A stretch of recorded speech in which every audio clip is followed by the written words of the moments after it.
योगी आदित्यनाथ का बयान आया, बटेंगे तो कटेंगे। आखिर कौन बटेंगे और कौन कटेंगे, योगी आदित्यनाथ को क्लियर करना चाहिए।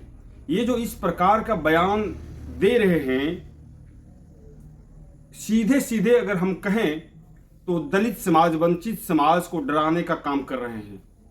अति पिछड़ी जाति, अल्पसंख्यक वर्ग को डराने का काम कर रहे हैं। इस प्रकार का बयान जो योगी आदित्यनाथ दे रहे हैं और हम इसकी निंदा करते हैं। इस प्रकार का बयान कहीं न कहीं समाज को बांटने का, समाज को डराने का ही काम करेगा। और बीजेपी यही चाहती भी है, योगी आदित्यनाथ यही चाहते हैं ताकि लोग डरे, डर का माहौल पैदा हो और डर कर बीजेपी को वोट करे। अब ये चलने वाला नहीं है। बहुजन समाज को डराने की जो कोशिश की जा रही है, वो क्यों कर रही है?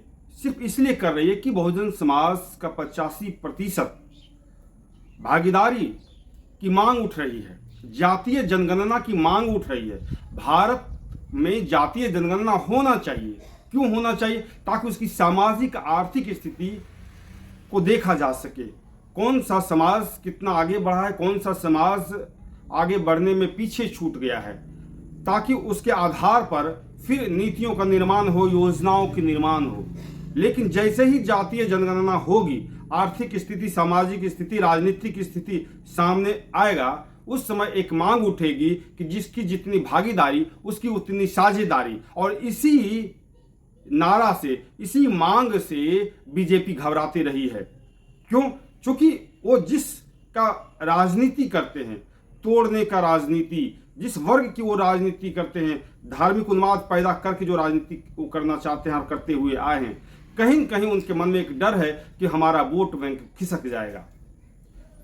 तो अगर बीजेपी जो नारा देती सबका साथ सबका विकास, अगर उस सभी वर्ग को सचमुच में वो विकास करना चाहती है या करती है, तो फिर जातीय जनगणना बिना देर किए करना चाहिए। और महान जनता पार्टी भी जातीय जनगणना की मांग करती है। ये जो बटेंगे और कटेंगे का जो नारा योगी आदित्यनाथ ने दिया है, ये बहुजन समाज के अलावे भी जो अन्य जातियां हैं, उनके भी जो लोग हैं वो समझ रहे हैं कि ये राजनीति बांटने की कर रही है और डराने की राजनीति कर रही है, जो हमेशा करते हुए आई है। सब लोग समझदार है, लेकिन हक और हिस्सा, अधिकार की मांग तो लोग करेंगे, चाहे वो किसी भी जाति और किसी भी धर्म के लोग हो। भारत में हिस्सेदारी, जिसकी जितनी भागीदारी उसकी उतनी साझेदारी, ये तो मांग होगी और इसको हम नकार नहीं सकते हैं और किसी भी वर्ग को पीछे धकेल नहीं सकते हैं। इस प्रकार की मांग हम भी करते हैं और मांग करते हैं महान जनता पार्टी के तरफ से कि भारत में जातीय जनगणना हो।